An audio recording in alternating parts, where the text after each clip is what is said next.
1장 그리스도 예수의 종인 나 바울은 부르심을 받아 사도가 되었고 하나님의 복음을 전하도록 따로 세우심을 받은 사람입니다. 이 복음은 하나님께서 예언자들을 통해 성경에 미리 약속하신 것으로서 하나님의 아들이신 우리 주 예수 그리스도에 관한 소식입니다.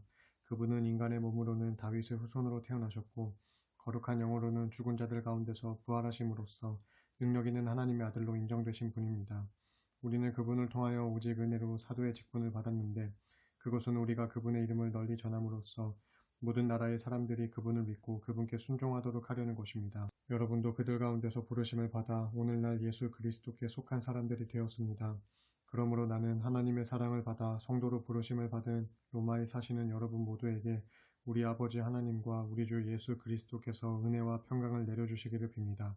나는 무엇보다도 여러분 모두에 대해 예수 그리스도를 통해 나의 하나님께 감사를 드립니다. 그것은 여러분의 믿음이 온 세상에 널리 알려졌기 때문입니다. 지금껏 나는 하나님의 아들 예수 그리스도의 복음을 전함으로써 온 마음을 다해 하나님을 섬겨왔습니다. 또한 내가 얼마나 여러분을 위해 기도를 드리는지 하나님께서 나의 증인이십니다. 나는 하나님의 뜻에 의해서 어떻게든지 내가 여러분에게 갈 수 있는 길이 열리기를 간절히 기도하고 있습니다. 내가 이처럼 간절히 여러분을 방문하고 싶어하는 것은 여러분께 신령한 은사를 나누어 드려 여러분을 더욱 굳세게 하기 위해서입니다. 더불어 여러분과 내가 서로의 믿음으로 상호간의 격려를 받고자 하기 위함입니다. 형제 여러분, 이 사실을 꼭 알아주시기 바랍니다. 나는 다른 이방 사람들에게서 거둔 성과를 여러분에게서도 훌륭히 거둘 수 있기를 바라는 마음으로 지금까지 여러분에게 가려고 여러 번 계획을 세웠지만 어찌된 일인지 번번이 방해를 받았습니다. 나는 헬라인이든 미개인이든 지혜로운 사람이든 어리석은 사람이든 그 누구를 막론하고 모든 사람에게 복음을 전해야 할 빚을 진 사람입니다. 그러므로 이런 이유로 나는 로마에 사는 여러분에게도 복음을 전하기를 간절히 원하는 것입니다. 나는 복음을 조금도 부끄럽게 생각하지 않습니다. 이 복음은 유대인으로부터 헬라인에 이르기까지 모든 믿는 사람들에게 구원을 주시는 하나님의 크신 능력이기 때문입니다. 복음에는 하나님의 의로움이 나타나 있어 오직 믿음으로 믿음에 이르게 합니다. 이것은 성경에 기록되기를 의인은 믿음으로 말미암아 살 것이다 라고 한 것과 같습니다. 하나님께서는 진리를 가로막는 인간들의 모든 불경함과 불의함에 대해 하늘에서 진노하십니다. 그것은 하나님을 알만한 것들이 그들 가운데 분명히 드러나 있기 때문입니다. 그렇습니다. 하나님께서는 자신에 대해 알만한 것들을 사람들에게 밝히 나타내 보이셨습니다. 세상이 창조된 이후로 하나님의 보이지 않는 성품, 곧 하나님의 영원하신 권능과 신성은 그분이 지으신 만물 가운데 분명히 나타나 있으므로 사람이 그것을 보고 충분히 깨닫고 알 수 있도록 되어 있습니다. 그러므로 사람들은 하나님을 몰랐다고 핑계를 댈 수 없습니다. 이렇게 사람들은 하나님을 알면서도 하나님을 영화롭게 하지도 않았고 그분께 감사를 드리지도 않았습니다. 오히려 헛되고 쓸모없는 생각들만 품어 그들의 미련한 마음은 진리의 빛을 잃고 어두워져 버렸습니다. 사람들은 스스로 지혜롭다고 주장하지만 사실은 어리석은 바보가 되어버려 영원히 썩지 않는 하나님의 영광을 조만간 썩어질 사람이나 새나 짐승이나 기어다니는 동물의 형상으로 바꾸어 그것들을 숭배했습니다. 그러므로 하나님께서는 사람들이 마음의 정욕에 따라 제멋대로 하도록 더러움을 그냥 내버려 두셨고 그 결과 사람들은 서로의 몸을 욕되게 했습니다. 이렇게 사람들은 하나님의 진리를 거짓된 것으로 바꾸어 버렸고 거룩한 창조주 대신에 헛된 피조물을 섬기고 숭배했습니다. 하지만 영원토록 찬송을 받으실 분은 오직 창조주 하나님뿐이십니다. 아멘. 이런 이유로 하나님께서는 사람들이 온갖 마음의 수치스러운 욕망에 따라 살도록 내버려 두셨습니다. 그랬더니 심지어는 여자들마저도 하나님께서 정해주신 남자와의 자연스러운 성관계를 외면하고 여자끼리 부자연스러운 성관계를 일삼았습니다. 이와 같이 남자들 또한 여자와의 정상적인 성관계를 외면하고 서로 욕정에 불타서 남자와 남자가 더불어 동성끼리 부끄러운 짓을 했습니다. 그래서 그들은 자신들의 타락한 행위에 대해 스스로 마땅한 징벌을 받았습니다. 더욱이 사람들이 자신들의 마음에 하나님 모시기를 아주 싫어하므로 하나님께서는 사람들의 그런 타락한 마음을 그대로 내버려 두셔서 그들이 해서는 안 될 못된 짓들을 하도록 놓아두셨습니다.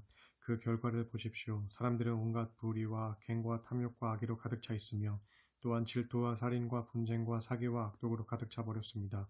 게다가 그들은 험담을 하고 중상모략을 일삼으며 하나님을 미워하고 건방지게 행동하며 교만을 부리고 자랑을 떠버리며 악한 일을 꾸미고 부모에게 대듭니다. 또 그들은 분별력이 없고 신의가 없으며 인정도 없고 자비심도 없습니다.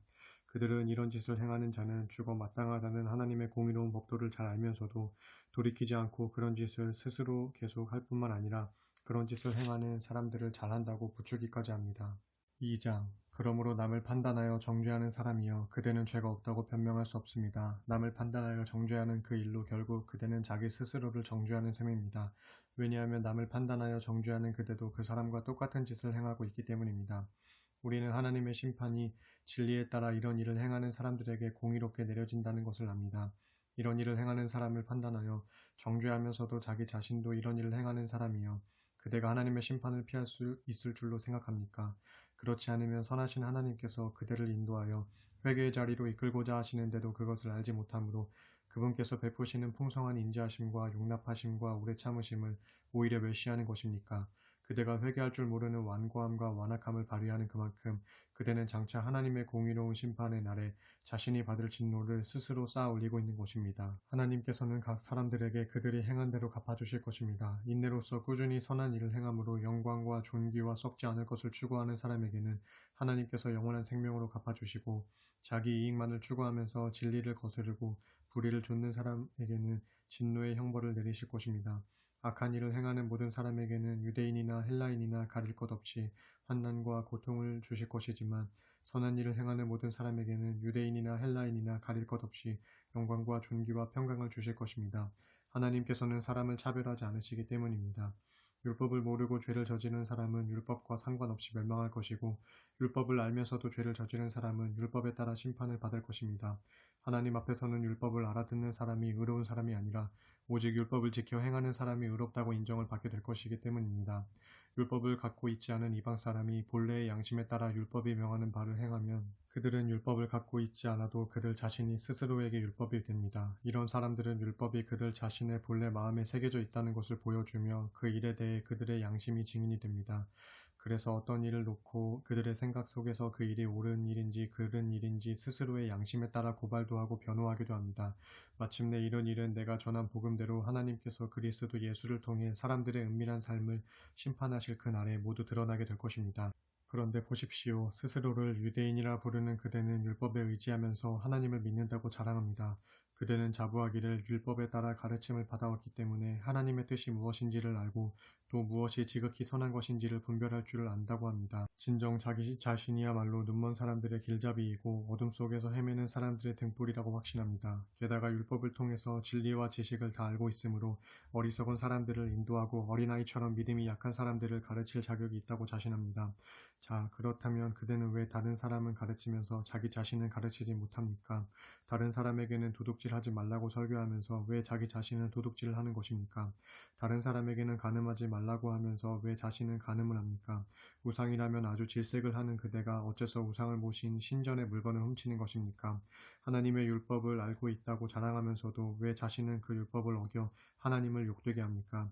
그렇기에 너희 때문에 하나님의 이름이 이방 사람들 가운데서 욕을 먹고 있다라고 기록한 성경 말씀이 조금도 틀리지 않습니다. 그대가 율법을 지킨다면 할례를 받은 것이 유익한 가치가 있겠지만 율법을 지키지 않는다면 그대가 받은 할례는 무익해서 할례를 받지 않은 것과 다를 것이 없습니다. 그러므로 할례를 받지 않은 사람이라도 율법이 요구하는 것들을 잘 지킨다면 그 사람은 할례를 받은 사람과 마찬가지로 여겨지지 않겠습니까? 기록된 율법을 갖고 있고 또 할례를 받았으면서도 그대가 율법을 지키지 않는다면 육체적으로는 할례를 받지 않았지만 율법을 잘 지킨 사람들이 그대를 정죄하지 않겠습니까? 그러므로 겉모습이 유대인이라고 해서 참된 유대인이라고 할 수 없고 몸으로 할례를 받았다고 해서 진정한 할례를 받았다고 할 수 없습니다. 오히려 속사람이 유대인이라야 참 유대인이요 몸으로만이 아니라 마음으로 그리고 성령으로 할례를 받아야 참 할례라고 할 것입니다. 이런 사람은 사람에게서가 아니라 하나님께 칭찬을 받을 것입니다. 3장. 그러면 유대인이라고 해서 특별히 이로운 점이 무엇이겠습니까? 그리고 과연 할례의 가치는 무엇입니까? 여러모로 많은 유익과 가치가 있습니다. 무엇보다도 먼저 유대인은 하나님의 말씀을 맡았습니다. 물론 유대인 중에도 분명 믿지 않는 자들이 있긴 합니다. 하지만 믿지 않는 자들이 있다고 해서 하나님의 신실하심이 무효가 될 리가 있겠습니까? 절대로 그럴 리 없습니다. 세상 사람들이 모두 거짓말쟁이라 하더라도 오직 하나님만은 참되십니다. 그러기에 성경에 기록되기를 주께서 하시는 말씀은 언제나 옳고 주께서 내리시는 심판은 항상 올바릅니다 하였습니다. 그러나 어떤 사람은 이렇게 말합니다. 하지만 우리의 불의가 하나님의 의로움을 더욱 더 분명하게 드러내지 않습니까? 그럴 때 우리는 어떻게 말해야 할까요? 하나님께서 우리에게 진노를 내리시는 것이 잘못이라고 말입니까? 이 말은 내가 세상 사람들의 주장을 그대로 옮긴 것입니다. 절대로 그렇지 않습니다. 만약 그렇다면 하나님께서 어떻게 세상을 공정하게 심판하실 수가 있겠습니까? 또 더러는 이렇게 주장하는 사람도 있습니다. 내 거짓이 하나님의 신실하심을 더욱 크게 드러나게 하고 하나님의 영광을 더욱 크게 할 것이니 내가 죄인으로 정죄를 받을 이유가 어디에 있단 말인가? 만일 이런 논리를 편다면 우리가 악하면 악할수록 하나님께서는 결국 더 좋은 일이 된다는 말이 되고 맙니다. 사실 어떤 사람들은 우리가 그렇게 말하고 다닌다고 비방하기도 합니다. 그런 사람들은 정죄를 받아 마땅합니다. 그러면 어떻게 결론을 내려야 할까요? 우리 유대인이 이방 사람들보다 더 낫다고 할 수 있을까요? 결코 그렇지 않습니다. 이미 지적한 대로 유대인이나 이방인이나 모두가 죄 아래에 있습니다. 이 사실은 성경에 기록된 말씀과 똑같습니다. 곧 의인은 아무도 없다. 한 사람도 없다. 깨닫는 사람도 없고 하나님을 찾는 사람도 없다. 모두가 곁길로 빠져 못된 짓을 저지르는 쓸모없는 사람들 뿐이니 선한 일을 하는 사람은 찾아볼 수 없다. 단 한 사람도 찾을 수가 없다. 그들의 목구멍은 열린 무덤이고 그들의 혀는 사람을 속이는 연습만 한다. 그들의 입술에는 독사의 독이 있을 뿐이다. 그들의 입에는 저주와 독설이 가득 찼다. 그들의 발은 남의 피를 흘리게 하는 일에는 신속하게 움직이니 그들이 가는 길에는 불행과 파멸뿐이다. 그들은 평화의 길이라고는 도무지 모르는 사람들이다. 그들의 눈에는 하나님을 두려워하는 기색이 조금도 없다. 이제 우리는 율법이 무엇을 말하든 그것은 결국 율법 아래에 있는 모든 사람을 향해 말하는 것임을 알고 있습니다. 그리하여 모든 사람들의 입을 다물게 하고 온 세상이 하나님 앞에서는 유죄라는 사실을 드러내려는 것입니다. 그러므로 율법을 잘 지킴으로써 하나님 보시기에 의롭다고 인정을 받을 수 있는 사람은 아무도 없습니다.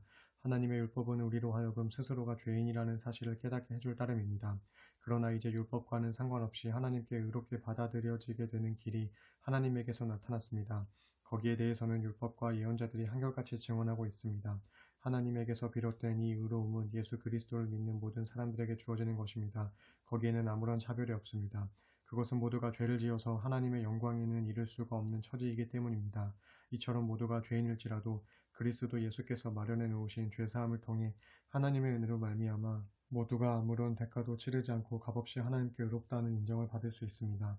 하나님께서는 그리스도 예수를 세상에 보내어 피를 흘리게 하심으로써 우리를 위한 속죄 제물로 삼으셨습니다. 하나님께서 앞서 지어진 우리의 죄를 벌하지 않은 채로 참으신 것도 이렇게 자신의 의로움을 널리 드러내시기 위해서였습니다. 이렇게 하나님께서 지금 이 시대에 자신의 의로움을 나타내신 것은 자신이 진정 의로운 분이시라는 것과 또 자신의 독생자 예수 그리스도를 믿는 사람들은 누구나 의롭다고 인정해 주신다는 사실을 드러내 보여주기 위해서였습니다. 그러므로 우리 사람이 자랑하며 내세울 것이라고는 아무것도 없습니다. 전혀 없습니다. 왜 그렇습니까? 우리가 하나님께 의롭다고 받아들여지게 하는 것은 우리가 행위의 법에 따라 율법을 잘 지킴으로써 그렇게 된 것이 아니고 오직 예수 그리스도를 믿는 믿음의 법에 따라 그렇게 된 것이기 때문입니다. 그렇습니다. 사람이 하나님께 의롭다고 받아들여지게 되는 것은 율법을 준수하는 것과는 상관없이 오직 믿음에 의해 그렇게 된다는 것이 우리의 주장입니다. 하나님께서는 유대인만의 하나님이 아닙니다. 그분이 이방인들에게는 하나님이 아닌 걸까요? 그렇지 않습니다. 그분은 이방인들에게도 역시 하나님이십니다. 참으로 온 세상의 하나님은 오직 한 분만이 존재하기 때문입니다. 그러므로 하나님께서는 할례를 받은 사람들도 그 믿음을 보시고 의롭다고 인정해 주시고 할례를 받지 않은 사람들도 똑같이 그 믿음을 보시고 의롭다고 인정해 주시는 것입니다. 그러면 이러한 믿음에 의해 율법은 아무것도 아닌 것이 되어버릴까요? 절대로 그렇지 않습니다. 오히려 믿음은 율법을 더욱 굳건하게 세워줍니다. 4장. 그러면 육신에 따라 우리의 조상된 아브라함은 무엇을 깨달았다고 할 수 있을까요? 사실 아브라함이 행위로 말미암아 하나님께 의롭다고 받아들여지게 되었다면 그에게는 자랑할 거리가 있었다고 할 수 있겠지만 그러나 아브라함은 하나님 앞에서 자랑할 것이 아무것도 없습니다. 성경은 여기에 대해 뭐라고 말합니까? 아브라함은 하나님을 믿었으므로 그로 인해 하나님께서 그를 의롭다고 인정해 주셨다라고 되어 있습니다. 어떤 사람이 일을 하면 그의 품삯은 당연한 것이지 은혜로 주어지는 것이 아닙니다. 하지만 일을 하지 않아 아무런 공로가 없어도 경건치 않는 자를 의롭다고 하시는 그분 하나님을 믿는 사람에게는 그의 믿음이 하나님 앞에 의롭다고 인정을 받게 됩니다. 그래서 행위와는 아무 상관없이 하나님께 의롭다고 받아들여지게 되는 사람의 복됨에 대해서 다윗은 이렇게 말하고 있습니다. 죄를 지었지만 하나님께 용서를 받고 그 죄가 덮여진 사람은 얼마나 복을 받은 것인가.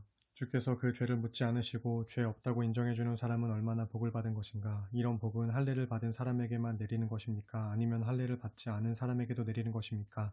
우리는 아브라함이 그의 믿음으로 말미암아 하나님께 의롭다고 인정을 받았다는 것을 이미 말한 바 있습니다.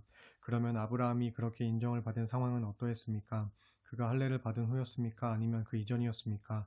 그렇습니다. 할례를 받은 후가 아니라 그 이전이었습니다. 아브라함이 할례를 받은 때는 하나님께서 그의 믿음을 보시고 그에게 복을 내리겠다고 약속하신 때보다 훨씬 뒤의 일이었습니다. 아브라함의 할례 의식은 다만 그 믿음을 확증하는 표시였을 뿐입니다. 이처럼 아브라함은 할례를 받지 않은 상태에서 하나님을 믿는 모든 사람들의 조상이 되었는데, 그것은 할례를 받지 않은 사람들도 하나님께 의롭다고 받아들여질 수 있다는 것을 알게 하기 위함이었습니다. 물론 아브라함은 할례를 받은 사람들의 조상이기도 합니다. 다시 말해 아브라함은 할례를 받은 사람들뿐만 아니라 할례를 받지 않았더라도 우리 조상 아브라함이 할례를 받기 전에 지녔던 믿음의 발자취를 본받아 그 길을 따르는 모든 사람들의 조상이기도 합니다. 하나님께서 온 땅을 아브라함과 그의 자손에게 주겠다고 하신 약속은 아브라함이 율법을 지켰기 때문이 아니라 아브라함의 믿음이 하나님께 의로 받아들여졌기 때문입니다. 율법을 지키는 사람들이 상속자가 된다면 믿음은 아무런 가치가 없고 하나님의 약속 또한 쓸모가 없게 됩니다. 율법은 하나님의 진노를 불러오기 십상이기 때문입니다. 율법이 없는 곳에는 율법을 어기는 일도 없을 것입니다. 이런 까닭에 하나님의 약속은 오직 믿음에 근거한 것입니다. 그것은 아브라함의 모든 자손들, 곧 율법에 속한 자들만이 아니라 아브라함의 믿음에 속한 자들에게까지도 은혜로 말미암아 보장된 약속입니다. 아브라함은 우리 모두의 조상입니다. 이것은 성경에 내가 너를 많은 민족의 조상으로 세웠다라고 기록되어 있는 것과 같습니다. 이처럼 하나님께서 보시기에도 아브라함은 우리의 조상입니다. 실로 아브라함은 죽은 자에게 생명을 주시고 없는 것도 있는 것처럼 불러내시는 그런 하나님의 약속을 믿었습니다. 모든 소망이 사라진 것처럼 보일 때에도 아브라함은 소망을 갖고 하나님의 약속을 끝까지 믿었습니다. 그리하여 마침내 너의 자손이 이와 같이 많아질 것이다 라는 하나님의 약속대로 많은 민족의 조상이 되었습니다. 아브라함은 100살이 거의 다 되어 자기 몸이 죽은 자처럼 연약해졌고 아내 사라의 태 또한 기능이 다해 죽은 것이나 마찬가지였음을 알면서도 하나님의 약속을 믿는 믿음이 조금도 연약해지지 않았습니다. 아브라함은 하나님의 약속을 굳게 믿고 조금도 의심하지 않았습니다. 도리어 믿음이 날로 더욱 굳건해져서 하나님께 영광을 돌리기까지 했습니다. 진실로 하나님께서는 어떤 약속도 능히 이루어 주실 것임을 믿어 의심치 않았습니다. 이 같은 아브라함의 믿음 때문에 하나님께서는 그를 의롭다고 인정하셨던 것입니다. 그를 의롭다고 인정하셨다라는 말은 단지 아브라함에게만 해당되는 것이 아닙니다. 그것은 오늘날 우리에게도 해당되는 일입니다. 즉 하나님께서 우리 주 예수 그리스도를 죽은 자들 가운데서 다시 살리셨다는 것을 믿는 우리에게도 똑같이 해당되는 일입니다. 예수께서는 우리의 죄 때문에 죽임을 당하셨으며 또한 우리를 하나님 앞에서 의롭게 하시려고 다시 살아나셨습니다. 5장. 그러므로 우리는 믿음으로 하나님께 의롭다고 인정을 받아 우리 주 예수 그리스도를 통해 하나님과 더불어 평화를 누리게 되었습니다. 또한 우리는 예수 그리스도를 믿음으로써 지금 우리가 서 있는 이 은혜의 자리로 나아올 수 있었습니다. 그래서 이제 우리는 하나님의 영광에 참여할 소망을 품고 기뻐하고 있습니다. 그뿐만 아니라 우리는 어려움 가운데서도 기뻐합니다. 왜냐하면 우리가 겪는 어려움이 인내를 낳고 인내는 우리의 성품을 단련시켜 주며 그러한 성품은 마침내 소망을 이루는 줄을 우리가 알기 때문입니다. 우리가 품는 소망은 우리를 절대로 낙심시키지 않습니다. 왜냐하면 하나님께서는 우리에게 주신 성령을 통하여 자신의 사랑을 우리 마음속에 가득 부어주셨기 때문입니다. 아시다시피 우리가 아직 아무런 힘이 없는 연약한 그때 그리스도께서는 불경건한 죄인들을 위해 죽으셨습니다. 의로운 사람을 위해 자기 목숨을 바치는 사람도 없거니와 선한 사람을 위해 자기 목숨을 바치는 사람도 아주 드뭅니다. 하지만 하나님의 독생자 그리스도께서는 우리가 아직 죄인이었을 때 우리를 위해 죽으셨습니다. 하나님께서는 우리를 위한 자신의 사랑을 이런 식으로 보여주셨습니다. 이처럼 그리스도께서 흘리신 피로 인하여 이제 우리가 하나님께 의롭다고 인정을 받았으니 우리가 그리스도를 통하여 하나님의 진노를 입지 않고 구원을 받을 것이라는 사실은 더 말할 나위도 없습니다. 우리가 하나님과 원수되었을 때에도 그 아들의 죽음으로 인하여 하나님과 화해하게 되었으니 이미 화해가 이루어진 지금 우리가 하나님의 영원한 생명으로 인해 구원을 받게 될 것은 확실합니다. 그뿐만이 아닙니다. 우리는 또한 우리 주 예수 그리스도로 인하여 하나님 안에서 기뻐합니다. 우리가 하나님과 화해할 수 있게 된 것은 오직 우리 주 예수 그리스도로 말미암았기 때문입니다. 그러므로 한 사람을 통하여 죄가 세상에 들어오고 그 죄를 통하여 죽음이 세상에 들어왔으며 이런 식으로 죽음이 모든 사람들에게 이르게 되었습니다. 그것은 모두가 죄를 지었기 때문입니다.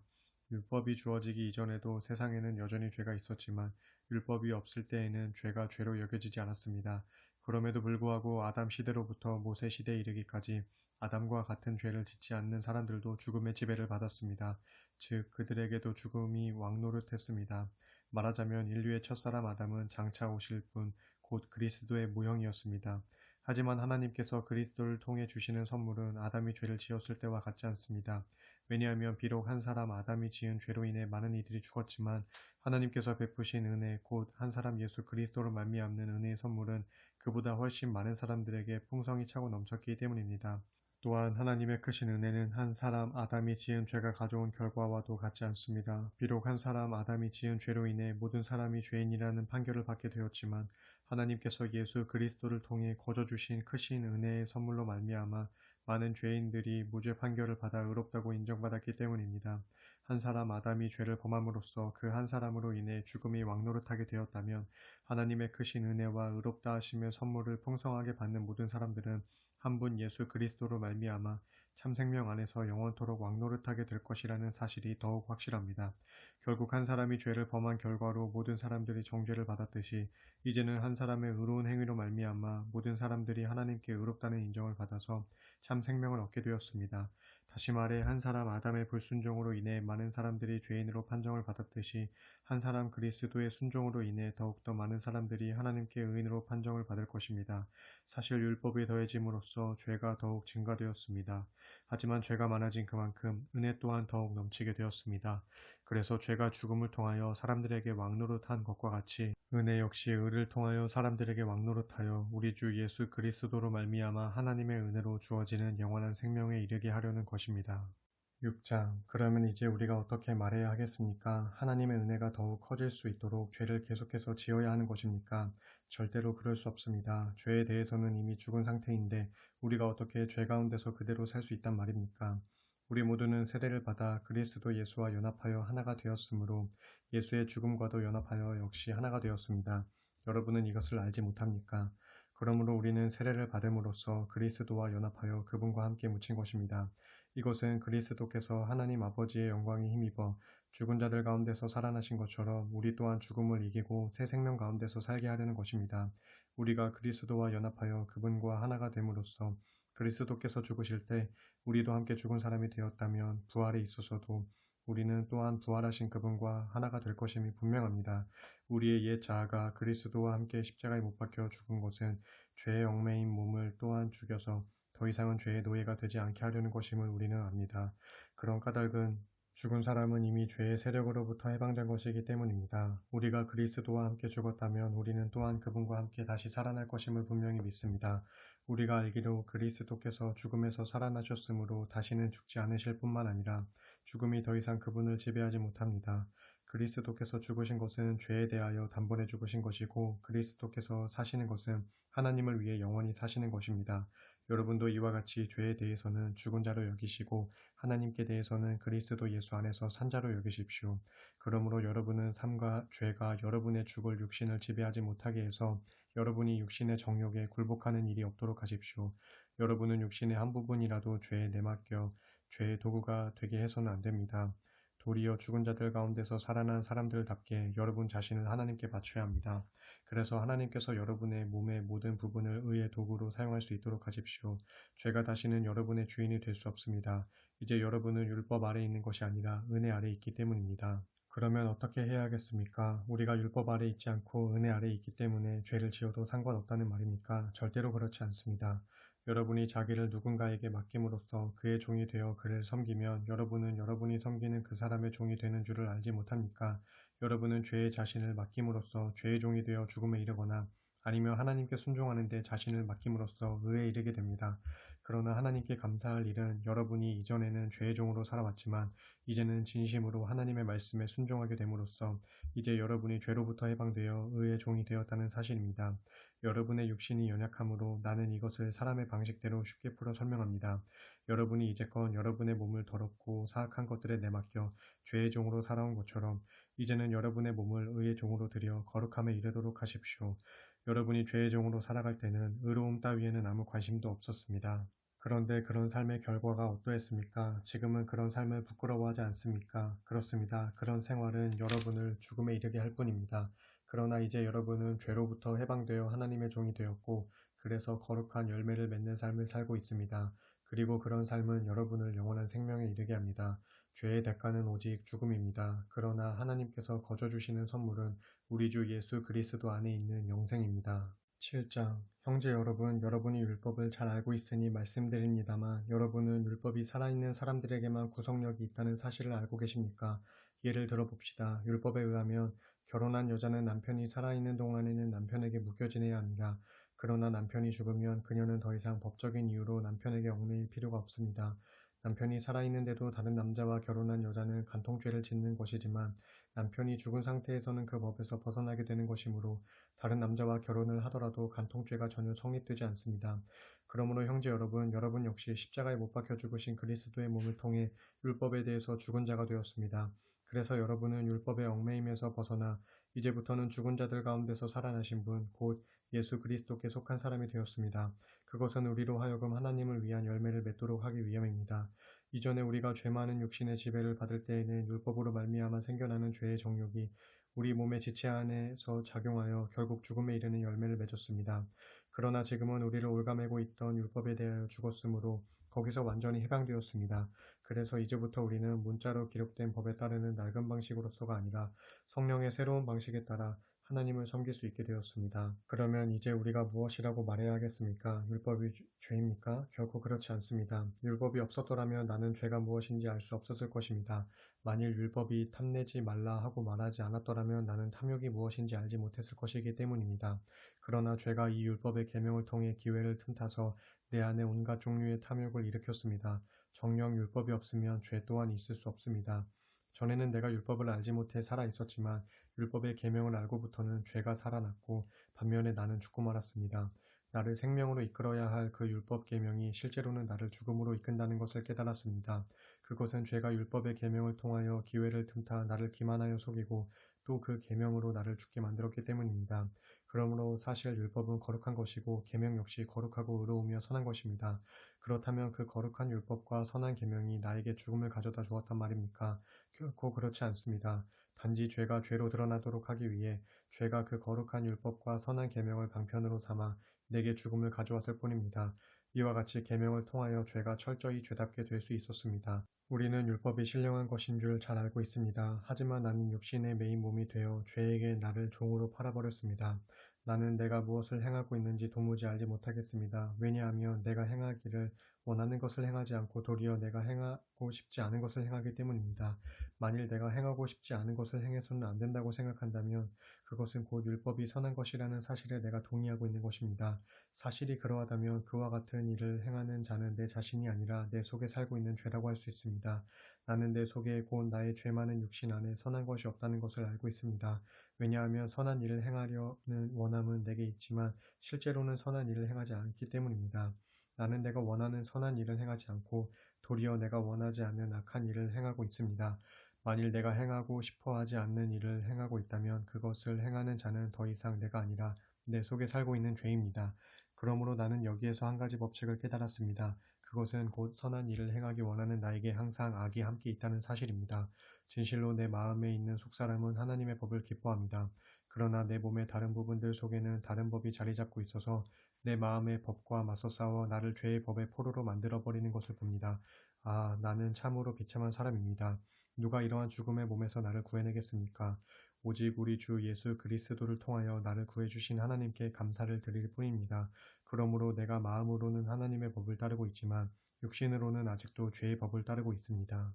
8장 그러므로 이제 그리스도 예수께 속한 사람은 결코 정죄받는 일이 없습니다. 그 이유는 그리스도 예수 안에 있는 생명을 주시는 성령의 법이 죄와 죽음의 법에서 여러분을 해방시켜 주었기 때문입니다. 죄 많은 육신에 의해 연약해져서 율법으로서는 할 수 없었던 그 일을 하나님께서는 능히 해결하셨습니다. 곧 하나님께서는 우리의 죄를 용서해 주시려고 자신의 독생자 예수를 죄 많은 육신을 지닌 모습으로 이 땅에 보내시고 그 죄 많은 육신에다 우리의 죄값을 모두 담당시키신 것입니다. 그렇게 하신 까닭은 죄 많은 육신에 따라 살지 않고 성령에 따라 사는 우리 안에서 율법이 마땅히 요구하는 것들을 충족시킬 수 있게 하기 위함이었습니다. 죄 많은 육신에 따라 사는 사람은 오직 육신의 일만을 생각하지만 성령에 따라 사는 사람은 성령의 일을 생각합니다. 육신을 따르는 생각은 죽음을 가져다 주지만 성령을 따르는 생각은 생명과 평화를 가져다 줍니다. 육신을 따르는 생각은 하나님께 매우 적대적이어서 하나님의 법에 따르지 않을 뿐더러 그 법에 복종할 수도 없습니다. 그러므로 육신에 따라 사는 사람은 결코 하나님을 기쁘게 해드릴 수 없습니다. 그러나 여러분 안에 하나님의 성령이 거하시면 여러분은 육신에 따르지 않고 성령에 따라 살게 됩니다. 누구든지 그리스도의 영이 없으면 그 사람은 그리스도의 사람이 아니므로 그리스도께 속할 수 없습니다. 하지만 그리스도가 여러분 안에 계시면 여러분의 몸은 죄로 인해 죽은 것이지만 여러분의 영은 의로 인해 살아있게 됩니다. 그리고 그리스도 예수를 죽은 자들 가운데서 살리신 분의 영이 여러분 안에 거하시면 그리스도 예수를 죽은 자들 가운데서 살리신 그분께서 여러분 안에 거하시는 자신의 영, 곧 성령으로 인해 여러분의 죽을 몸 또한 살리실 것입니다. 그러므로 사랑하는 형제 여러분, 비록 우리가 빚진 사람들이지만 죄 많은 육신에 빚진 자들이 아니므로 절대로 육신에 따라 살아가서는 안 될 것입니다. 만일 여러분이 죄 많은 육신에 따라 살아간다면 여러분은 반드시 죽을 것입니다. 그러나 여러분이 성령을 좇아 육신의 악한 행실을 죽이면 여러분은 반드시 살 것입니다. 왜냐하면 누구든지 하나님의 영, 곧 성령에 의해 인도받는 사람들은 하나님의 자녀들이기 때문입니다. 여러분 꼭 명심하십시오.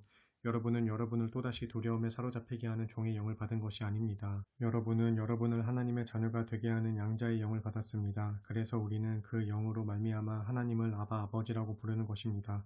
바로 그 성령께서 친히 우리의 영과 함께 우리가 하나님의 자녀라는 사실을 증언합니다. 이처럼 우리가 하나님의 자녀이므로 또한 하나님의 상속자이기도 합니다.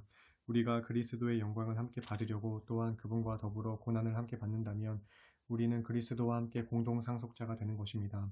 우리가 지금 당하고 있는 고난은 장차 우리가 누릴 영광과 비교하면 정녕 아무것도 아닙니다.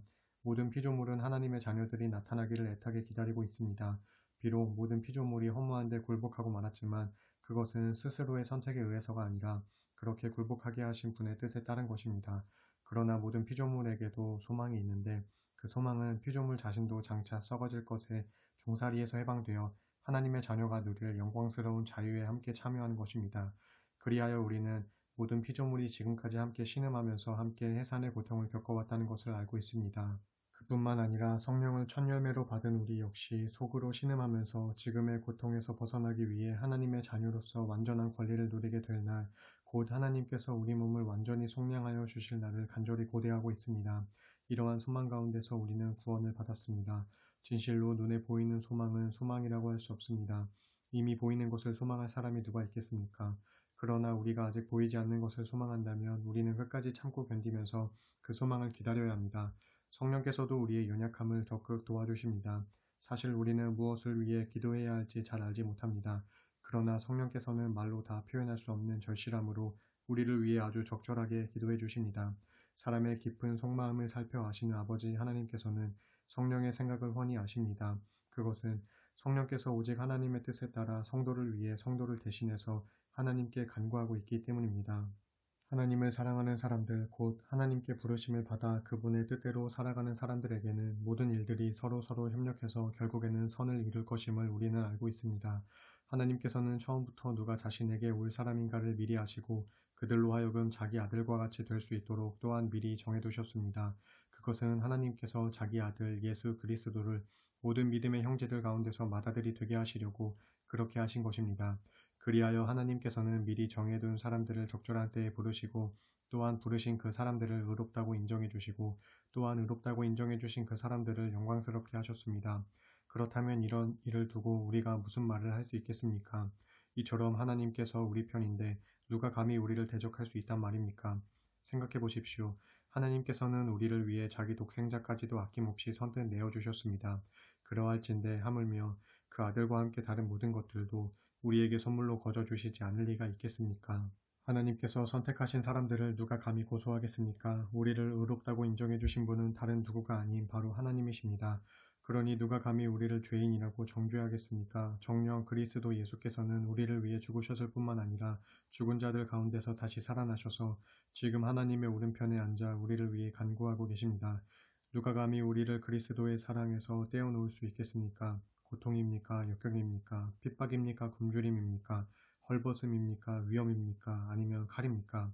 이런 것들에 관해서는 성경에 기록되어 있기를 우리가 종일토록 주님을 위하여 죽음의 위협을 당하고 또한 도살당할 양처럼 취급당하며 살아갑니다. 라고 한 것과 같습니다. 그러나 이 모든 일에 대해 우리는 우리를 사랑하시는 분, 곧 예수 그리스도를 통해 그분의 능력을 힘입어 넉넉히 이길 수 있습니다. 그러므로 나는 확신합니다. 죽음도 생명도 천사들도 귀신들도 현재 일도 장래 일도 그 어떤 세력도 아무리 높은 곳도 아무리 깊은 곳도 그리고 세상의 그 어떤 피조물일지라도 우리를 우리 주 그리스도 예수 안에 있는 하나님의 사랑에서 결코 떼어놓을 수 없습니다. 9장 나는 그리스도 안에서 진실을 말하고 거짓말을 하지 않습니다. 내 양심이 성령 안에서 그 사실을 내게 증언해주고 있습니다. 나는 지금 마음 깊은 곳에서 큰 슬픔을 느끼고 있고 밤낮으로 그치지 않는 고통이 있습니다. 내 형제요 내 동족인 여러분을 위해서라면 비록 내가 그리스도로부터 끊어지는 저주를 받는다 할지라도 나는 차라리 그 편을 택할 것입니다. 내 동족 이스라엘 백성은 하나님의 자녀로서 하나님의 영광이 함께합니다. 하나님과 언약을 맺은 백성이요 율법을 받은 백성이며 성전에서 예배를 드릴 뿐만 아니라 또한 하나님에게서 약속을 받은 백성입니다. 훌륭한 족장들이 그들의 조상이요 인간적인 혈육으로 말하자면 심지어 그리스도조차도 이스라엘의 후손입니다. 진실로 그리스도는 만물의 위에 계시며 영원토록 마땅히 찬양을 받으실 하나님이십니다. 아멘. 나는 하나님께서 약속을 지키시지 않았다는 말을 하려는 것이 아닙니다. 이스라엘 사람으로 태어났다고 해서 모두가 이스라엘 사람은 아닙니다.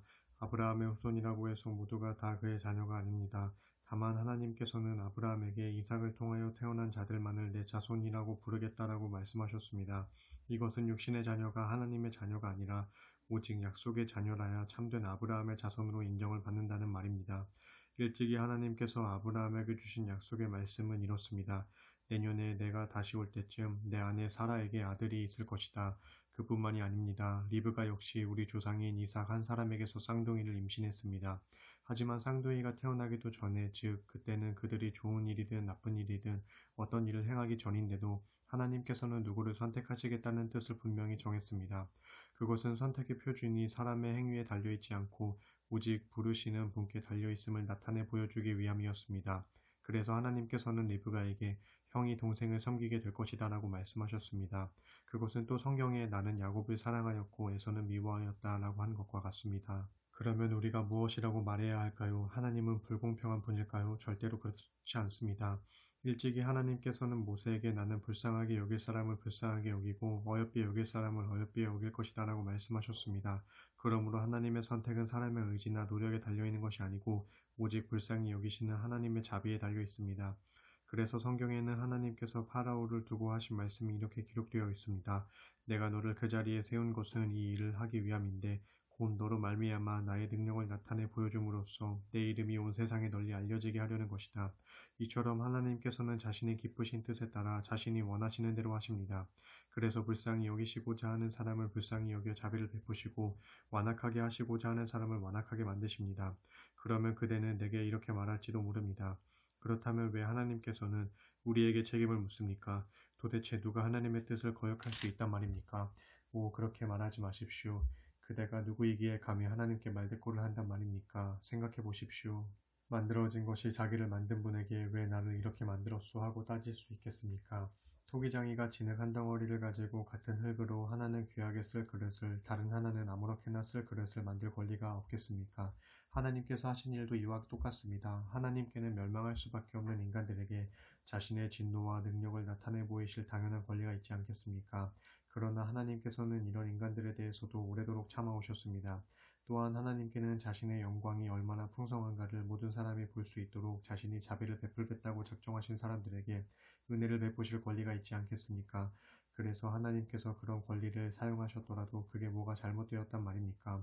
그분 하나님께서 바로 우리를 귀히 쓸 그릇으로 부르셨는데 우리를 부르실 때 유대인 가운데서뿐만 아니라 이방인 가운데서도 부르셨습니다. 이것은 하나님께서 호세아를 통해 말씀하신 것과 같습니다. 때가 오면 내가 내 백성이 아닌 사람들을 내 백성이라 부르겠고 내가 사랑하지 않던 자를 나의 사랑하는 자라 부르겠다. 그리고 너희는 내 백성이 아니다 라고 말했던 바로 그 자리에서 그들은 살아계시는 하나님의 자녀들이라고 불리게 될 것이다. 또 예언자 이사야도 이스라엘에 대해서 외치기를 이스라엘 백성이 바닷가의 모래알같이 많을지라도 오직 남은 자들만이 구원을 받을 것이다. 주님께서는 자신이 선포하신 것을 땅 위에서 신속하고 온전하게 이루실 것이다 라고 하였습니다. 그것은 또한 예언자 이사야가 그보다 앞서 이렇게 말한 것과 같습니다. 전능하신 만군의 주께서 우리에게 씨를 남겨두지 않으셨더라면 우리가 소돔과 같이 또한 고모라와 같이 모조리 멸망하고 말았을 것이다. 그렇다면 우리가 무슨 말을 해야 하겠습니까?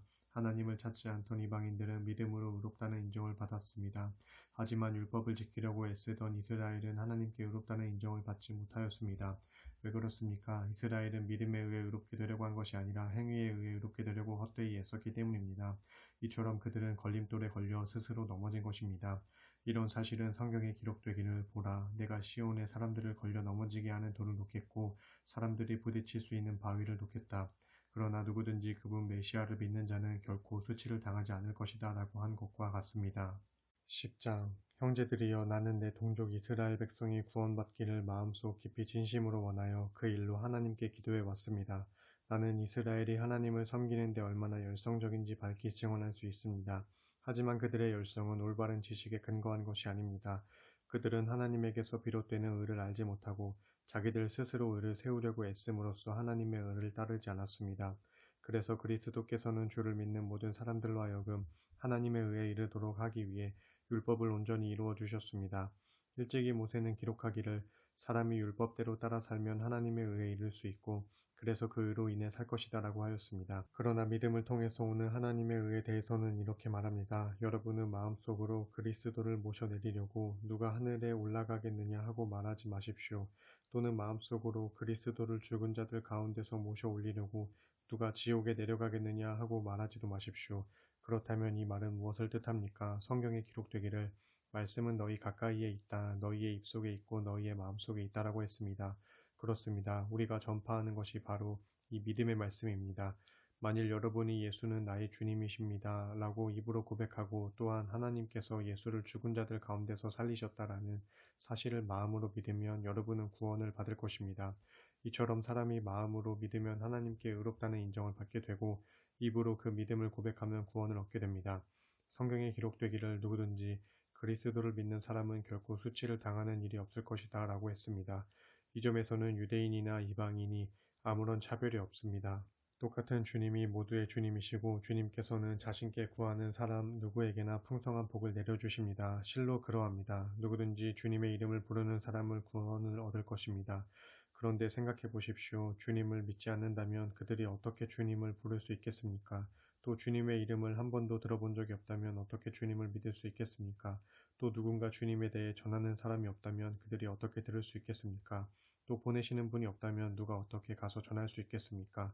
이것은 성경에 기록된 대로 참으로 아름답구나 기쁜 소식을 전하는 자들의 발이여 한 것과 같습니다. 그러나 이스라엘 사람들 모두가 기쁜 소식을 받아들이는 것은 아닙니다. 그래서 예언자 이사야는 주님, 우리가 그들에게 전해준 말을 믿은 자가 과연 있었습니까? 하고 탄식했습니다. 그러므로 결국 믿음은 말씀을 듣는 데서부터 시작되고 또 듣는 것은 그리스도의 말씀에서 비롯됩니다. 그렇다면 내가 묻겠습니다. 유대인들은 과연 들은 적이 없습니까? 물론 다 들었습니다. 성경에도 그들의 소리가 온 땅에 전해지고 그들의 말이 세상 끝까지 이르렀다라고 되어 있습니다. 그러면 내가 다시 묻겠습니다. 유대인들은 말씀을 듣고서 그 말씀을 알아듣지 못했단 말입니까? 그렇지 않습니다. 사실 그들은 모세 때부터 말씀을 들어 알고 있었습니다.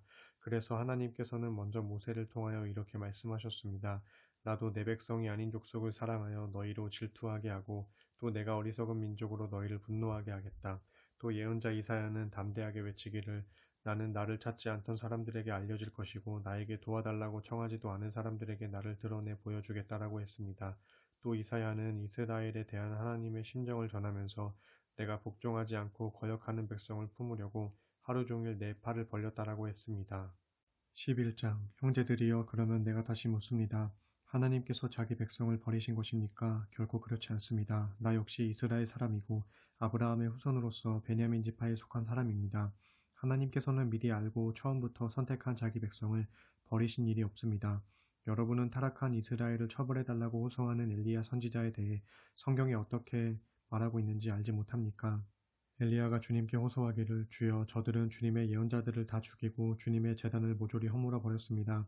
이제 저 혼자 유일하게 살아남아 있는데 저들은 저마저도 죽이려 합니다 라고 하자 그때 하나님께서 엘리야에게 어떻게 답변하셨습니까? 나는 나 자신을 위해 바알에게 무릎 꿇지 않은 7,000명을 남겨두었다 라고 하지 않았습니까? 오늘날에도 마찬가지입니다. 이스라엘 가운데 하나님의 은혜로 선택받은 사람들이 여전히 남아 있습니다. 그러나 그것은 오직 하나님의 은혜로 된 것이지 사람의 행위로 된 것이 아닙니다. 만일 행위로 선택을 받았다면 그것을 어찌 은혜라고 할 수 있겠습니까? 그러면 무엇입니까? 이스라엘 사람들은 자신들의 행위로서 그토록 열성적으로 찾아 헤매던 것, 곧 의롭다함을 얻지 못했지만 오직 선택받은 사람들은 그것을 얻었습니다. 그 밖에 다른 사람들은 매우 완고해졌습니다. 이런 사실을 두고 성경에는 이렇게 기록되어 있습니다. 하나님께서 그들에게 혼미한 영을 주셨으므로 그들은 오늘날까지도 눈이 있어도 보지 못하고 귀가 있어도 듣지 못한다. 또한 다윗도 다음과 같이 말했습니다. 그들의 잔치상이 오히려 올가미가 되게 하소서. 또한 덫이 되고 함정이 되게 하셔서 걸려 넘어지고 징벌을 당하게 하소서.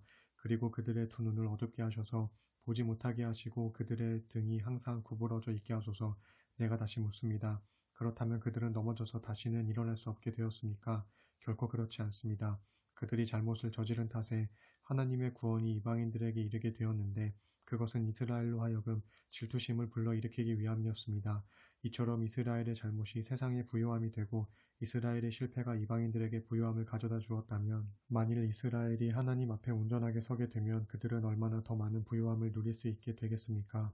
그러므로 이제 나는 이방인 된 여러분에게 말합니다.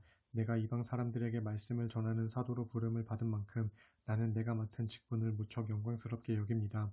나는 모쪼록 내 동족에게 질투심을 불러일으켜 그들 가운데 몇 사람만이라도 구원하고 싶다는 간절한 소망을 갖고 있습니다. 하나님께서 그들을 버리심으로써 세상과 화목을 이루게 되었다면 하나님께서 그들을 받아들이심은 죽은 자에게 새 생명을 주시는 일이 아니고 무엇이겠습니까?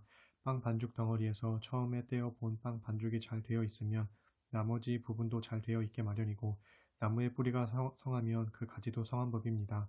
올리브 나무 가지를 일부 잘라내고 야생 올리브 나무 가지를 접붙이면 그 야생 올리브 나무 가지는 본래의 올리브 나무 뿌리에서 양분을 공급받게 됩니다. 그러므로 접붙임 받은 가지 된 여러분은 그 잘려진 본래 가지들에 대해서 우쭐대지 말아야 합니다.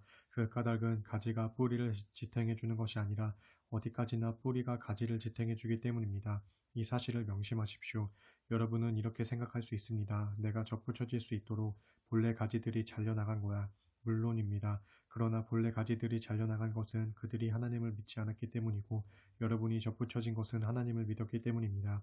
그러므로 절대로 교만한 마음을 품지 말고 도리어 삼가 두려워하는 마음을 가지십시오. 생각해 보십시오. 하나님께서 본래의 가지들조차 아까워하지 않고 잘라내셨으니 하물며 접붙임 받은 가지 된 여러분 또한 아까워하실 리 없습니다. 하나님께서는 자비로운 분인 동시에 준엄하신 분임을 잊지 마십시오.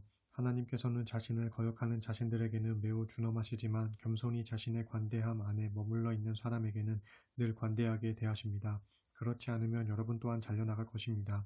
그러나 불신앙 탓에 잘려나간 그들이 자신들의 불신앙을 고집하지 않으면 하나님께서는 언제라도 그들을 다시 접붙여 주실 것입니다. 하나님에게는 그런 능력이 충분히 있기 때문입니다. 본래 야생 올리브 나무 가지였던 여러분이 거기서 잘려져서 그 본성을 거슬러 참 올리브 나무에 접붙임을 받았다면 하물며 본래 참 올리브 나무 가지들이 자신의 본래 올리브 나무에 다시 접붙여진다는 것은 얼마나 더욱 쉬운 일이겠습니까? 형제들이여, 여러분은 이런 신비를 알고 부디 자만하지 않기를 바랍니다. 이방인들의 충만한 수가 다 찰 때까지는 이스라엘 사람들 중에 불신앙을 고집하는 완고한 자들이 있게 될 것입니다. 그러나 때가 되면 선택받은 온 이스라엘 사람들이 다 구원을 받을 것입니다. 이런 사실에 대하여 성경에는 이렇게 기록되어 있습니다. 시온으로부터 구원하시는 분이 나와서 야곱의 후손 중에서 경건치 못한 자들을 모두 몰아내실 것이다. 이것이 바로 내가 그들과 맺은 언약인데 내가 그들의 죄를 없애버릴 때 비로소 그 언약이 이루어질 것이다. 복음과 관련해서 말씀드리자면 불신앙 탓에 이스라엘이 하나님과 원수가 된 것은 오히려 이방인된 여러분에게는 되게 되는 일입니다. 하지만 하나님의 선택하심과 관련해서 말씀드리자면 그들은 자신들의 조상 덕분에 하나님의 사랑을 받은 자들입니다. 하나님의 은사와 부르심에는 어떤 후회도 없고 결코 번복되는 일도 없기 때문입니다. 한때 하나님을 거역하였던 여러분은 이스라엘의 불순종 탓에 이제 하나님의 자비를 입게 되었습니다. 이와 같이 이스라엘이 지금은 하나님을 거역하고 있지만 여러분이 받고 있는 하나님의 자비를 보게 되면 그들도 결국에는 회개하고 하나님께로 돌아와 그분의 자비를 받게 될 것입니다. 하나님께서 모든 사람들을 불순종의 상태에 가두신 것은 모든 사람들에게 자비를 베풀기 위함입니다. 하나님의 지혜와 지식은 얼마나 풍성하고 또 얼마나 깊이가 있는지요. 그분의 판단력은 감히 헤아릴 길이 없고 그분이 가시는 길은 감히 더듬어 추적할 수가 없습니다. 누가 주님의 마음을 알 수 있겠습니까? 누가 그분의 의노 상대가 될 수 있겠습니까? 또 하나님께서 되돌려 주셔야 할 만큼 그분께 먼저 드린 사람이 누가 있겠습니까? 만물은 다 그분으로부터 나오고 그분으로 말미암아 존재하고 결국 그분에게로 돌아갑니다. 그분께 영원토록 영광을 돌립시다. 아멘. 12장 형제들이여 내가 하나님의 자비하심으로 여러분에게 권면합니다. 모쪼록 여러분의 몸을 하나님께서 기뻐하며 받으실 거룩한 산 제물로 바치십시오. 이것이야말로 여러분이 하나님께 드릴 합당한 영적 예배입니다. 여러분은 이 세상의 풍조를 더 이상 본받지 말고 여러분의 마음을 새롭게 하여 변화되십시오. 그리하여 여러분은 하나님의 뜻이 무엇인지 또 하나님께서 기뻐하시는 선하고 온전한 뜻이 어디에 있는지 옳게 분별하여 그것을 받아들이도록 하십시오. 나는 하나님의 은혜를 받은 사람으로서 여러분 한 사람 한 사람에게 진심으로 말합니다. 여러분은 자신에 대해 마땅히 생각해야 할 그 이상의 교만한 생각을 하지 말고 하나님께서 주신 믿음의 분량에 따라 여러분 자신을 분수에 맞게 올바로 평가하십시오. 우리 몸에는 많은 지체들이 있지만 그 지체들이 다 똑같은 일을 하는 것이 아닙니다. 마찬가지로 우리도 여럿이지만 우리 많은 사람들이 그리스도 안에서 한 몸을 이루어 우리 각자는 서로서로 지체가 되었습니다. 우리 각자는 하나님께 받은 은혜에 따라 저마다 다른 은사를 지니고 있습니다. 가령 예언의 은사를 받은 사람은 자기 믿음의 정도에 맞게 예언을 해야 합니다. 또 남을 섬기는 은사를 받았거든 섬기는 일에 힘써야 하고 가르치는 은사를 받았거든 가르치는 일에 힘써야 합니다. 또 권면하는 은사를 받았거든 권면하는 일에 나누어주는 일을 은사로 받은 사람은 다른 사람들과 나누는 일에 힘써야 합니다. 지도하고 이끄는 자질을 은사로 받은 사람은 지도자요 인도자로서 부지런히 일해야 합니다. 그리고 자선을 베푸는 일을 은사로 받은 사람은 기쁜 마음으로 그 일을 해야 합니다. 거칠애로 사랑하지 말고 진심으로 사랑하십시오. 악을 미워하여 멀리하고 선한 것을 꽉 붙드십시오. 형제처럼 서로 따뜻하게 사랑하고 서로 먼저 존경하는 마음을 가지십시오. 맡은 일을 게을리하지 말고 영적인 열정을 갖고 힘껏 주님을 섬기십시오. 소망 가운데 기뻐하고 환난 가운데 인내하며 기도하는 가운데 신실하십시오. 군궁에 빠진 성도들에게 쓸 것을 공급해주고 나그네를 정성껏 후히 대접하십시오. 여러분을 박해하는 사람이 있다면 그들을 위해 복을 빌어 주십시오. 그렇게 축복해주고 저주하지 마십시오. 기뻐하는 사람들과 함께 기뻐하고 슬퍼하는 사람들과 함께 슬퍼하십시오. 서로서로 한마음이 되어 조화롭게 사십시오. 결코 교만한 마음을 품어서는 안 됩니다. 비천한 사람들과도 기꺼이 함께 사귀고 스스로 지혜 있는 양 잘난 체 하지 마십시오. 어떤 사람에게든지 악을 악으로 갚지 말고 누가 보더라도 옳은 일을 하도록 애쓰십시오. 할 수 있는 대로 여러분 쪽에서 먼저 모든 사람과 평화롭게 지내도록 하십시오. 사랑하는 내 형제들이여 원수에 대하여 여러분이 직접 복수하려고 하지 말고 그 일은 하나님의 진노하심에 맡기십시오. 성경에 기록된 대로 하나님께서는 말씀하시기를 원수 갚는 일은 내가 할 일이니 내게 다 맡기라 하셨습니다. 또 내 원수가 굶주려 있거든 그에게 먹을 것을 주고 목말라 하거든 마실 것을 주어라. 그렇게 하면 그것은 내 원수의 머리 위에 불타는 숯불을 올려놓은 것과 같아서 그로 하여금 크게 뉘우치게 하는 계기가 될 것이다 하였습니다. 그렇습니다. 악에게 지지 말고 부디 선으로 악을 이기십시오. 13장 사람은 누구나 위에 있는 정부 당국의 권세에 복종해야 합니다. 세상의 모든 권세는 하나님께로부터 비롯된 것이고 이미 있는 권세들도 다 하나님께서 세우신 것이기 때문입니다. 그러므로 나라의 권세를 거역하는 사람은 하나님께서 세우신 권세를 거역하는 것이요 따라서 그런 사람에게는 처벌이 따를 것입니다. 올바르게 살아가는 사람들에게는 통치자가 두려울 것이 전혀 없지만 악한 일을 행하는 사람에게는 통치자가 두려움의 대상이 됩니다. 통치자를 두려워하지 않으려거든 올바르게 사십시오. 그러면 통치자도 여러분을 칭찬할 것입니다. 권세를 가진 통치자는 여러분의 유익을 위해 보내진 하나님의 일꾼입니다. 하지만 여러분이 악한 일을 저지르면 그를 두려워하는 것이 당연합니다. 통치자가 공연히 칼을 가지고 있는 게 아닙니다. 그는 하나님의 일꾼으로서 죄를 저지르는 악인에게 하나님을 대신하여 벌을 내리는 것입니다. 여러분은 벌을 받지 않기 위해서만이 아니라 양심에 따르기 위해서라도 권세에 복종해야 합니다. 여러분이 나라에 세금을 내는 것도 같은 이유에서입니다. 정부에서 일하는 사람들은 하나님의 일꾼들로서 하나님께서 맡기신 일에 종사하는 사람들이기 때문입니다. 그러므로 여러분의 의무를 다하십시오. 세금을 내야 한다면 세금을 내십시오. 두려워해야 할 사람은 두려워하고 존경해야 할 사람은 존경하십시오. 서로 사랑해야 하는 사랑의 빛 외에는 누구에게든지 아무 빛도 지지 마십시오. 남을 사랑하는 사람은 율법을 다 이룬 셈입니다. 율법을 보면 간음하지 말라, 살인하지 말라, 도둑질하지 말라, 탐내지 말라 같은 계명들과 그 밖에 다른 여러 계명들이 있을지라도 율법의 모든 계명들은 내 이웃을 내 몸과 같이 사랑하라는 단 하나의 계명 속에 다 요약되어 있습니다. 사랑은 이웃에게 결코 해를 끼치지 않습니다. 그러므로 사랑은 율법의 완성입니다. 여러분은 지금이 어느 때인지를 알고 올바르게 살아가십시오. 잠에서 깨어나야 할 때가 벌써 되었습니다. 지금은 우리의 구원이 우리가 처음 믿었을 때보다 더욱 가까워졌기 때문입니다. 어두운 밤은 거의 끝나가고 밝은 낮이 가까웠습니다. 그러므로 밤의 어둠에 속하는 악한 행실일랑 모두 벗어버리고 낮에 합당한 빛의 갑옷을 입으십시오. 낮에 행동하듯이 단정하고 규모 있게 행합시다. 흥청망청 먹고 마시며 술 취하지 말고 음행과 방탕에 빠지지 말고 다투거나 시기하지 마십시오. 오직 주 예수 그리스도로 옷 입고 세상 정욕을 채우려고 죄 많은 육신의 일을 추구하지 마십시오. 14장 믿음이 약한 사람이라도 그냥 받아들이고 그들의 생각을 시비거리로 삼지 않도록 하십시오. 어떤 사람들은 무엇이든지 다 먹을 수 있는 믿음을 가졌지만 믿음이 연약한 사람들은 단지 채소만 먹을 수 있습니다. 이때 무엇이든 다 먹는 사람은 그렇지 못한 사람을 업신여기지 말아야 하고 모든 것을 다 먹지 못하는 사람은 무엇이든 먹는 사람을 비난하지 말아야 합니다. 왜냐하면 하나님께서는 그런 사람도 다 받아들이셨기 때문입니다. 여러분이 누구이기에 다른 사람의 종을 이렇다 저렇다 판단할 수 있는 것입니까? 그럴 수 없습니다. 그 종이 서 있든 넘어지든 그것은 그의 주인의 문제입니다. 주께서 그를 서 있게 하신다면 그는 서 있게 될 것입니다. 또 어떤 이들은 특별한 날을 정하여 그 날을 더 중요하게 기리지만 다른 이들은 어느 날이나 다 똑같다고 생각합니다. 이런 문제는 각자가 마음에 정한 대로 결정할 일입니다. 특정한 날을 존중하는 사람도 주님을 위해 그렇게 합니다. 고기를 먹는 사람도 주님을 위해 주님께 감사하면서 먹습니다. 음식을 가리는 사람도 또한 주님께 감사를 드리면서 그렇게 가립니다. 우리 가운데 어느 누구도 자신만을 위하여 사는 사람도 없고 자신만을 위하여 죽는 사람도 없습니다. 우리는 살아도 주님을 위해 살고 죽어도 주님을 위해 죽습니다. 이처럼 살든지 죽든지 우리는 온전히 주님의 것입니다. 바로 이런 이유로 그리스도께서는 죽었다가 다시 살아나셔서 산자와 죽은 자 모두에게 주님이 되었습니다. 그런데 여러분은 어찌하여 여러분의 형제들을 비난합니까? 왜 여러분의 형제를 업신여깁니까? 언젠가 우리 모두는 다 하나님의 심판대 앞에 서게 될 것입니다. 이와 관련해서 성경에 기록되기를 주께서 말씀하신다. 그날에 모든 이들이 내 앞에 무릎을 꿇을 것이고 모든 이들의 혀가 하나님께 자백할 것이다 라고 했습니다. 그렇습니다. 그때가 되면 우리 각자는 하나님 앞에 자기 일을 낱낱이 자백해야 할 것입니다. 그러므로 이제부터는 서로 비난하지 마십시오. 또한 형제가 걸려 넘어지는 일이 없도록 형제 앞에 걸림돌이나 장애물을 놓아두지 마십시오. 내가 주 예수 안에서 알고 확신하는 이것입니다. 즉, 세상의 어떤 음식도 그 자체로 부정한 것이 아니라는 사실입니다. 하지만 어떤 사람이 특정한 음식을 부정하게 여긴다면 그 사람에게는 그 음식이 부정한 것입니다. 여러분이 먹는 음식 문제 때문에 형제의 마음을 아프게 한다면 여러분은 사랑 안에서 살고 있지 않은 것입니다. 먹는 음식 문제로 형제를 망하게 하지 마십시오. 그리스도께서는 그 형제를 위해서도 죽으셨습니다. 그러므로 여러분이 하고 있는 일이 비록 옳은 일이라 할지라도 그것이 도리어 다른 사람에게 비난거리가 되지 않게 하십시오.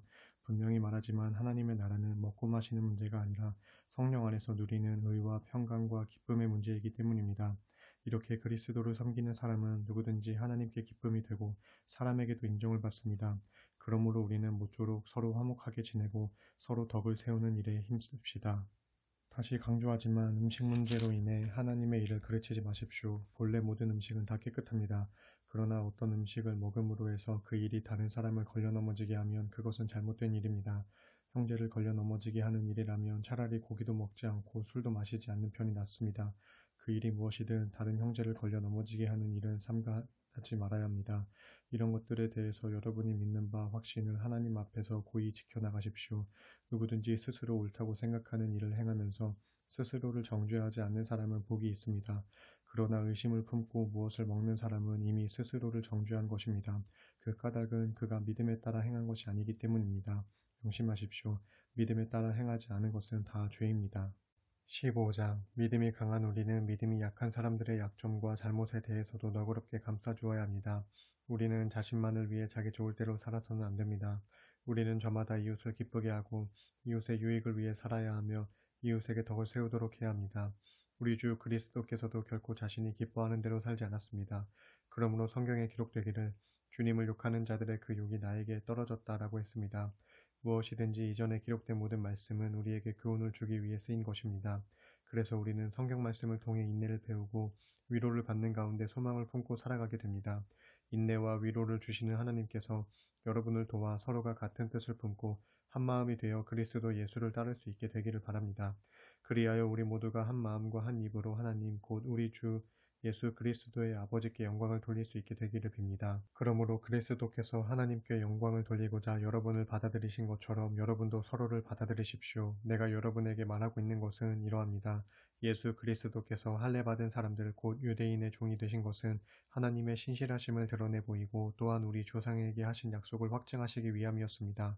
그리하여 이방인들도 하나님의 자비를 맛보아 하나님께 영광을 돌릴 수 있도록 하기 위함이었습니다. 그래서 성경에 기록되기를 그러므로 내가 이방인들 가운데서 주님께 찬양을 드리고 주의 이름을 찬송합니다라고 했습니다. 또 성경의 다른 곳에서는 이렇게 기록되어 있습니다. 이방 사람들아 주님의 백성과 더불어 기뻐하여라. 또 이렇게도 기록되어 있습니다. 모든 이방 사람들아 주를 찬양하여라. 모든 세상 민족들아 주의 이름을 찬양하여라. 그리고 예언자 이사야는 선포하기를 이새의 뿌리에서 싹이 나와 못 족속들을 다스릴 것이니 모든 이방 사람들이 그에게서 소망을 찾을 것이다라고 했습니다.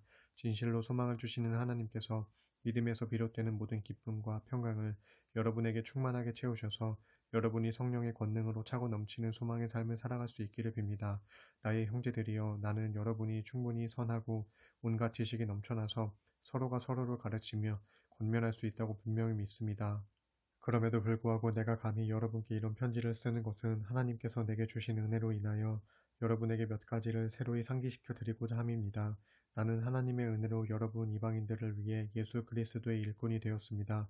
그래서 여러분에게 복음을 전하는 제사장 직분을 성실히 수행하여 이방인 여러분으로 하여금 하나님께서 기쁘게 받으실 제물, 곧 성령에 의해 거룩하게 된 제물이 되게 하려 합니다.